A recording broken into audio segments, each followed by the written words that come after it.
जय Hind dear student.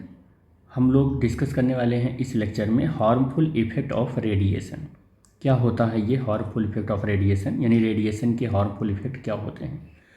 तो हम आपको बता दें कि रेडिएशन किसी भी न्यूक्लियर रिएक्शन में से जो जब प्रोड्यूस होता है तो उस रिएक्शन में कौन कौन सी चीज़ें प्रोड्यूस हो सकती हैं। तो उसमें अल्फ़ा प्रोड्यूस हो सकती है, बीटा प्रोड्यूस हो सकता है, गामा प्रोड्यूस हो सकता है, एक्स रे हुआ, न्यूट्रॉन हुआ, ये सारी चीज़ें उसमें से निकल सकती हैं। और ये इतनी पावरफुल रेडिएशंस होती हैं कि ह्यूमन बीइंग की बॉडी से, यानी कि लिविंग बींग्स की बॉडी से केवल और केवल ये 10⁻⁻14 सेकंड में ही इंटरेक्ट हो जाती हैं और बहुत ही ज़्यादा बायोलॉजिकल डैमेज भी पहुंचा सकती हैं ये। और अगर हम हार्मफुल बायोलॉजिकल इफ़ेक्ट की बात करें न्यूक्लियर रेडिएशन से, यानी कि न्यूक्लियर रेडिएशन के हार्मफुल बायोलॉजिकल इफ़ेक्ट के बारे में बात करें तो वो 3 तरीके से होता है।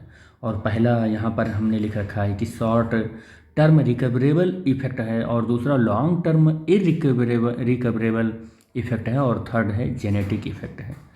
जो शॉर्ट टर्म रिकवरेबल यानी कि रिकवर होने वाले जो इफ़ेक्ट हैं वो डायरिया हो सकता है, सोर थ्रोट हो सकता है, लॉस ऑफ हेयर हो सकता है, नोजिया हो सकता है। और जो लॉन्ग टर्म इरिकवरेबल इफ़ेक्ट होता है वो ल्यूकेमिया होता है, कैंसर होता है, और थर्ड जेनेटिक इफ़ेक्ट होता है। एक बहुत इम्पॉर्टेंट बात मैं आपको यहाँ पर बताऊँगा, और वो इम्पॉर्टेंट बात क्या है मैं आपको यहाँ पर डिस्कस करता हूँ कि जो ये पहला है और ये जो सेकंड है, पहला और सेकंड, ये दोनों प्रकार का जो इफ़ेक्ट है ये उन व्यक्तियों में होता है जो वास्तव में कह सकते हैं इन रेडिएशंस के संपर्क में आ जाते हैं, इन रेडिएशंस के कांटेक्ट में आते हैं। ये दोनों उनसे होने वाली बीमारियां हैं। लेकिन तीसरा जो ये थर्ड वाला है ना, ये आप जब संपर्क में आते हैं तो आपको बीमारी नहीं हुई, लेकिन आपके बाद आने वाली पीढ़ियों में ये बीमारी दिखाई देती है। तो हम इसको क्या बोलते हैं कि ये जेनेटिक इफेक्ट दिखाई पड़ रहा है। ऐसा होता क्यों है? लेकिन क्योंकि जो जीन्स होता है, लिविंग सेल में जो जीन्स होता है वो मॉडिफाइड हो गया होता है, इस वजह से आप में ना होकर आपके आने वाली पीढ़ियों में दिखाई देता है। मैं इस बात को अगर लिख भी दूं तो शायद आपको समझ में आ भी जाएगा कि genes in the living cell get modified, ठीक है, आर म्यूटेटेड। तो ये आप समझ गए होंगे कि पहला और दूसरा तो आप वाकई संपर्क में आए हैं उस रेडिएशन के, तब आपको ये बीमारी हो गई। लेकिन तीसरा, आप आए तो हैं लेकिन आपको नहीं हुआ, आपके आने वाली बाद की पीढ़ी में हुआ। यानी कि बड़ी डेंजरस तरीके की ये बीमारियां फैलाती हैं जो ये न्यूक्लियर रेडिएशन से होते हैं। और ये शॉर्ट टर्म रिकवरेबल तो चलो ठीक है, लॉन्ग टर्म इरिकवरेबल चलो ये भी ठीक है, लेकिन जेनेटिक वाली तो आपकी किए का सज़ा आपके आने वाली पीढ़ियों को दे रही है ना। हाँ, ये कुछ हो जाता है यहाँ पर। और कुछ बातें अगर मैं बताऊँ आपको, जैसे अगर कहीं पर अनसील्डेड सोर्स रखा हुआ है और अनसील्डेड सोर्स के अंदर, यहाँ पर मान लो ये अनसील्डेड सोर्स के अंदर हम रेडियो एक्टिव मटेरियल को रखे हैं और इस रेडियो एक्टिव मटेरियल में सडन एक्सीडेंट हो जाता है, मतलब मैं ये कह रहा हूँ exposure of the radiation can be acute, मतलब हो जाता है ऐसे। तो अगर अनसील्डेड सोर्स में ब्रस्ट हो जाता है और रेडिएशन इधर से लीक करने लगते हैं, तो ये जो लीकेज है इस तरीके का, ये एटॉमिक एनर्जी के, जहाँ पर एटॉमिक एनर्जी होती है यानी कि न्यूक्लियर पावर प्लांट की हम बात कर रहे हैं, तो वहाँ पर काम करने वाले जितने भी ह्यूमन बीइंग हैं उनमें ये सारी बीमारी होने के चांसेस बढ़ते हैं, ये सारी बीमारियाँ होने के चांसेस बढ़ते हैं, याद रखना।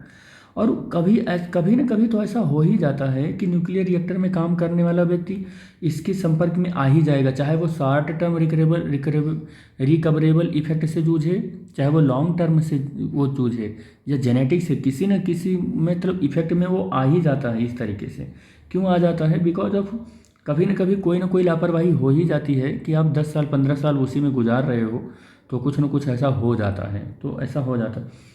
और हम यहीं पर एक चीज़ की और बात करें, जैसे हम प्रेग्नेंट वुमेन की बात करें तो प्रेग्नेंट जो वुमेन होती हैं वो लंबे समय से क्या होता है कि एक्सरे के संपर्क में रहना, जैसे उनका एक्सरे बार बार होता रहना या अल्ट्रासाउंड या जो कुछ भी एक्सरे ही कहें तो ज़्यादा ठीक रहेगा, तो उनकी जो कह सकते हैं कि गर्भ में पल रहा जो बच्चा होता है तो वो भी प्रभावित हो सकता है बार बार एक्सरे की वजह से।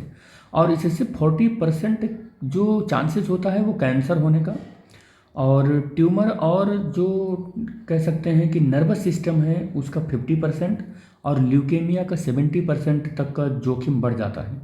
अगर ऐसी बीमारियां हैं और बार बार आप एक्सरे करवा रहे हो तो इसमें 40% कैंसर का, 50% कह सकते हैं 50% किसका बढ़ जाता है, तो नर्वस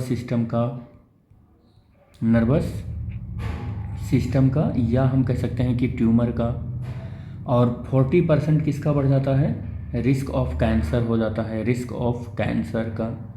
और जो 70% होता है वो ल्यूकेमिया का। तो ये सब चांसेस बढ़ जाते हैं, यानी कि जोखिम बढ़ जाता है, डेंजरस मतलब हो जाता है ऐसा, ठीक है।